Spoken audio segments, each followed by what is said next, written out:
प्रेम से बोलिए भगवान भोलेनाथ की जय। माँ पार्वती की जय। उमापति भगवान भोलेनाथ की जय। गणेश भगवान की जय। सभी देवी देवताओं की जय। नमस्कार भक्तगण, भगवान भोलेनाथ की कृपा आप सभी पर बनी रहे। आज हम श्रवण करेंगे श्रावण मास महात्म्य अध्याय 4 की पावन कथा का। आज श्रवण मास कृष्ण पक्ष की चतुर्थी तिथि है। यह चतुर्थी तिथि गणेश भगवान को समर्पित होती है और इस दिन गणेश चतुर्थी का व्रत भी रखा जाता है और दिन सोमवार है। सोमवार के दिन तो भगवान भोलेनाथ की जितनी पूजा आराधना की जाए उतना कम होता है और भगवान अति शीघ्र अपने भक्तों से प्रसन्न होते हैं। कहते हैं सावन और सावन का सोमवार हो तो वो दिन अपने आप में ही बहुत शुभ दिन माना जाता है। तो सावन सोमवार की पावन कथा हमने चैनल पर डाली है, उसका भी श्रवण कीजिएगा। और आइए हम श्रवण करते हैं सावन मास महात्म्य अध्याय 4 की पावन कथा का। लेकिन आज की कथा का प्रारंभ हम गणेश भगवान की कथा से करेंगे। एक बार प्रेम से बोलिए प्रथम पूज्य गणेश भगवान की जय। एक बुढ़िया थी, वह बहुत ही गरीब और अंधी थी। उसके एक बेटा और बहू थे। वह बुढ़िया सदैव गणेश भगवान की पूजा किया करती थी। एक दिन गणेश जी प्रकट होकर उस बुढ़िया माई से बोले, बुढ़िया माँ तू जो चाहे वो मांग ले। बुढ़िया बोली, मुझसे तो मांगना ही नहीं आता, कैसे और क्या मांगू। तब गणेश जी बोले, अपने बेटे बहू से पूछ कर मांग ले। तब बुढ़िया ने अपने बेटे बहू से कहा, गणेश जी कहते हैं कि तू कुछ भी मांग ले, बता मैं गणेश भगवान से क्या मांगू। पुत्र ने कहा, माँ तू धन मांग ले। बहू से पूछा तो बहू ने कहा, माँ तू नाती पोता मांग ले। तब बुढ़िया ने सोचा कि ये तो अपने अपने मतलब की बात कह रहे हैं। अतः उस बुढ़िया ने पड़ोसियों से पूछा तो उन्होंने कहा, बुढ़िया माई तू तो थोड़े दिन ही जिएगी, क्यों तू धन मांगे और क्यों नाती मांगे। तू तो अपनी आंखों की रोशनी मांग ले, जिससे तेरी जिंदगी आराम से कट जाए। जब दूसरे दिन गणेश भगवान आए, पूछा, माई अब बता तुझे क्या चाहिए। तब बुढ़िया माई बोली, हे गणेश भगवान, यदि आप मुझ पे प्रसन्न हैं तो मुझे 9 करोड़ की माया दे, निरोगी काया दे, अमर सुहाग दे, आंखों की रोशनी दे, नाती दे, पोता दे और सब परिवार को सुख दे और अंत में मुझे मोक्ष दे। यह सुनकर तब गणेश जी बोले, हे बुढ़िया माई तूने तो मुझे ठग लिया, फिर भी जो तूने मांगा है वचन के अनुसार सब तुझे मिलेगा। यह कहकर गणेश जी अंतर्ध्यान हो गए। उधर बुढ़िया माँ ने जो कुछ मांगा था वह सब कुछ मिल गया।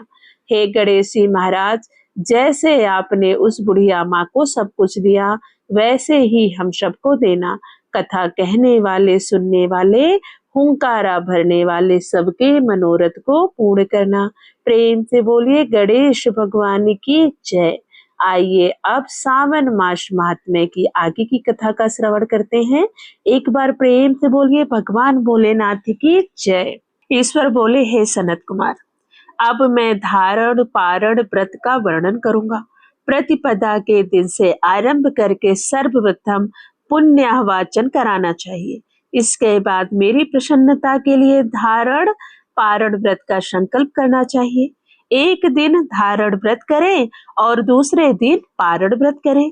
धारण में उपवास और पारण में भोजन होता है। मास के समाप्त होने पर व्रती को इसका उद्यापन भी करना चाहिए। उद्यापन के लिए श्रवण मास के समाप्त होने पर सबसे पहले पुण्याह वाचन कराना चाहिए।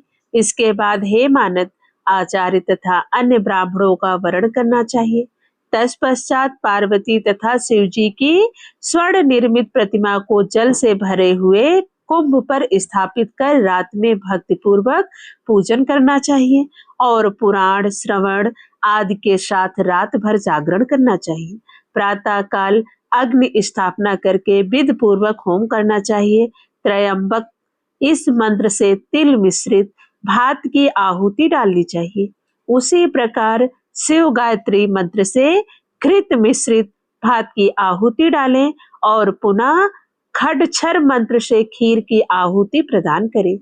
तदनंतर पूर्ण आहुति देकर होम से इसका समापन करना चाहिए और बाद में ब्राह्मणों को भोजन कराना चाहिए तथा आचार्य की पूजा भी करनी चाहिए। हे महाभाग, इस प्रकार से उद्यापन संपन्न करके मनुष्य ब्रह्म हत्या आदि पातकों से मुक्त हो जाता है, इसमें संदेह नहीं है। इसलिए इस महाव्रत को अवश्य करना चाहिए। हे मुने, अब श्रावण में मासो उपवास की विधि को आदर पूर्वक सुनिए। प्रतिपदा के दिन प्रातः काल इस व्रत का संकल्प करें। स्त्री हो या पुरुष, मन तथा इंद्रियों को नियंत्रित करके इस व्रत को करें। अमावस्या तिथि को लोक कल्याण करने वाले वृषध्वज शंकर की अर्चना पूजा खोटस उपचारों से करें। उसके बाद अपनी सामर्थ्य के अनुसार वस्त्र तथा अलंकार आदि से ब्राह्मणों का पूजन करें, उन्हें भोजन कराएं तथा प्रणाम करके विदा करें। इस प्रकार से किया गया मासो उपवास व्रत मेरी प्रसन्नता कराने वाला होता है। इससे मैं अति प्रसन्न होता हूँ। हे सनत कुमार, मनुष्यों को सभी सिद्धियां प्रदान करने वाले लक्ष्य संज्ञा परिमित रुद्रवर्ती व्रत के विधान को सावधान होकर सुनिए। अत्यंत आदर पूर्वक कपास के 11 तंतुओं से बत्तियां बनानी चाहिए। वे रुद्रवर्ती नाम वाली बत्तियां मुझे प्रसन्न करने वाली हैं। मैं श्रावण मास में भक्ति पूर्वक देवों के देव गौरीपति महादेव का इन 1 लक्ष संख्या वाली बत्तियों से निराजन करूंगा। इस प्रकार श्रावण मास के प्रथम दिन विधि पूर्वक संकल्प करके महीने भर प्रतिदिन शिव जी का पूजन कर 1000 बत्तियों से निराजन करें और अंत के दिन में 71,000 बत्तियों से निराजन करें, अथवा प्रतिदिन 3000 बत्तियां आदर पूर्वक अर्पण करें और अंतिम दिन 13,000 बत्तियां भगवान भोलेनाथ को समर्पित करें, अथवा एक ही दिन सभी 1 लाख बत्तियों को मेरे समक्ष जलाएं। प्रचुर मात्रा में घृत में भिगोए जो स्किंध बत्तियां होती हैं वह मुझे प्रिय हैं। तत्पश्चात मुझे विशेश्वर का पूजन करके कथा श्रवण करें। सनत कुमार बोले, हे देवदेव, हे जगन्नाथ, हे जगत आनंद कारक, कृपा करके आप मुझे इस व्रत का प्रभाव बताएं। हे प्रभु, इस व्रत को सर्वप्रथम किसने किया और इसके उद्यापन में क्या क्या विधि होती है? ईश्वर बोले, हे ब्रह्मापुत्र, व्रतों में उत्तम इस रुद्रव्रती व्रत के विषय में सावधान होकर सुनिए। यह व्रत महापुण्य व्रत, सभी उपद्रवों का नाश करने वाला, प्रीति तथा सौभाग्य देने वाला, पुत्र पौत्र समृद्धि प्रदान करने वाला, व्रत करने वाले के प्रति शंकर जी की प्रीति उत्पन्न करने वाला और परम पद शिवलोक को देने वाला है। तीनों लोकों में इस रुद्रव्रती के समान कोई उत्तम व्रत नहीं है। इस संबंध में लोग यह भी प्राचीन दृष्टांत देते हैं। श्रीप्रा नदी के राम्य तट पर उज्जैनी नामक एक सुंदर नगरी थी। उस नगरी में सुगंधा नामक एक परम सुंदरी वरांगना थी। उसने अपने साथ सासर्ग के लिए अत्यंत दुस्साह शुल्क निश्चित किया था। 100 स्वर्ण मुद्रा देकर सासर्ग करने की शर्त उसने रखी थी। उस सुगंधा ने युवकों तथा ब्राह्मणों को भ्रष्ट कर दिया था। उसने राजाओं तथा राजकुमारों को नग्न करके उनके भूषण आदि लेकर उनका बहुत तिरस्कार किया था। इस प्रकार उस सुगंधान ने बहुत से लोगों को लूटा था।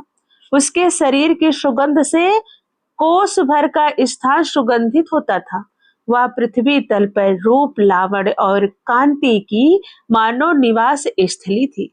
वह 6 रागों और 36 रागिनियों के गायन में तथा उनके अन्य बहुत से भेदों की भी गान क्रिया में अत्यंत कुशल थी। वह नित्य में रंभा आदि देवंगनाओं को भी तिरस्कृत कर देती थी और अपने एक एक पग पर अपनी गति से हाथियों तथा हंसों का उपहास करती थी। किसी दिन वह सुगंधा कटाक्षों तथा भव चलन के द्वारा काम बाड़ों को छोड़ती हुई कीड़ा करने के विचार से श्रीप्रा नदी के तट पर गई। उसने ऋषियों के द्वारा सेवित मनोरम नदी को देखा। वहां कई विप्र ध्यान में लगे हुए थे तथा कई जप में लीन थे, कई शिव चर्चा में रत थे तथा कई विष्णु के पूजन में तल्लीन थे। हे महामुने, उसने उन ऋषियों के बीच विराजमान मुनि वशिष्ठ को देखा। उनके दर्शन के प्रभाव से उसकी बुद्धि धर्म में प्रवृत्त हो गई। जीवन तथा विशेष रूप से विषयों में उसकी विरक्त हो गई।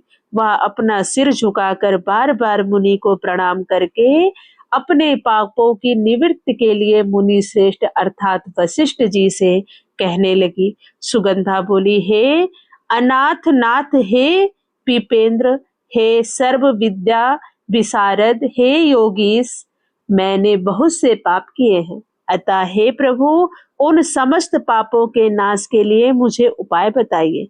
ईश्वर बोले, हे सनत कुमार, उस सुगंधा के इस प्रकार कहने पर दीन वत्सल मुनि वशिष्ठ अपनी ज्ञान दृष्टि से उसके कर्मों को जानकर आदर पूर्वक कहने लगे। वशिष्ठ जी बोले, तुम सावधान होकर सुनो। जिस पुण्य से तुम्हारे पाप का पूर्ण रूप से नाश हो जाएगा, वह सब मैं तुमसे अब कह रहा हूँ। हे भद्रे, तीनों लोकों में विख्यात वाराणसी में जाओ। वहां जाकर तीनों लोकों में दुर्लभ महान पुण्य देने वाला तथा शिव के लिए अत्यंत प्रीतिकारक रुद्रवर्ती नामक व्रत को उस क्षेत्र में करो। हे भद्रे, इस व्रत को करके तुम परम गति को प्राप्त करोगी। ईश्वर बोले, तब उसने अपना धन लेकर सेवक तथा मित्र सहित काशी में जाकर वशिष्ठ के द्वारा बताए गए विधान के अनुसार व्रत किया। इस प्रकार उस व्रत के प्रभाव से वह शरीर से उस शिवलिंग में विलीन हो गई। हे सनत कुमार, इस प्रकार जो स्त्री इस परम दुर्लभ व्रत को करती है, वह जिस जिस अभिष्ट पदार्थ की इच्छा करती है, उसे वह निसंदेह ही प्राप्त करती है। हे सुव्रत, अब आप माणिक्यवर्तियों का महात्म्य सुनिए। हे विपेंद्र, उन माणिक्यवर्तियों के व्रत से स्त्री मेरे अर्ध आसन की अधिकारिणी हो जाती है और महाप्रलय पर्यंत वह मेरे लिए प्रिय रहती है। अब मैं इस व्रत की संपूर्णता के लिए उद्यापन का विधान बताऊंगा। चांदी की बनी हुई नंदीश्वर की मूर्ति पर आसीन सुवर्ण में भगवान शिव की पार्वती सहित प्रतिमा को कलश पर स्थापित करना चाहिए और विधि के साथ पूजन करके रात्रि में जागरण करना चाहिए। इसके बाद प्रातः काल नदी में निर्मल जल से विधि पूर्वक स्नान करके 11 ब्राह्मणों सहित आचार्य का वरण करना चाहिए। तत्पश्चात रुद्र सूक्त से अथवा गायत्री से अथवा मूल मंत्र से घृत, खीर और बिल्व पत्रों का होम करना चाहिए। इसके बाद पूर्ण आहुति होम करके आचार्य आदि की विधिवत पूजा करनी चाहिए और शापत्नी 11 उत्तम विप्रों को भोजन कराना चाहिए। हे सनत कुमार, जो स्त्री इस प्रकार से व्रत करती है, वह समस्त पापों से मुक्त हो जाती है। तत्पश्चात विधान पूर्वक कथा सुनकर स्थापित की गई समस्त सामग्री ब्राह्मण को दे देनी चाहिए। इससे निश्चित रूप से 1000 अश्वमेध यज्ञों का फल प्राप्त होता है। प्रेम से बोलिए भगवान भोलेनाथ की जय। उमापति भगवान भोलेनाथ की जय। प्रथम पूज्य गणेश भगवान की जय। सभी देवी देवताओं की जय। आज हमने श्रवण किया श्रावण मास महात्म्य अध्याय 4 की पावन कथा का। अगर आपने कथा का श्रवण किया है तो कमेंट में ओम नमः शिवाय लिखना ना भूलें।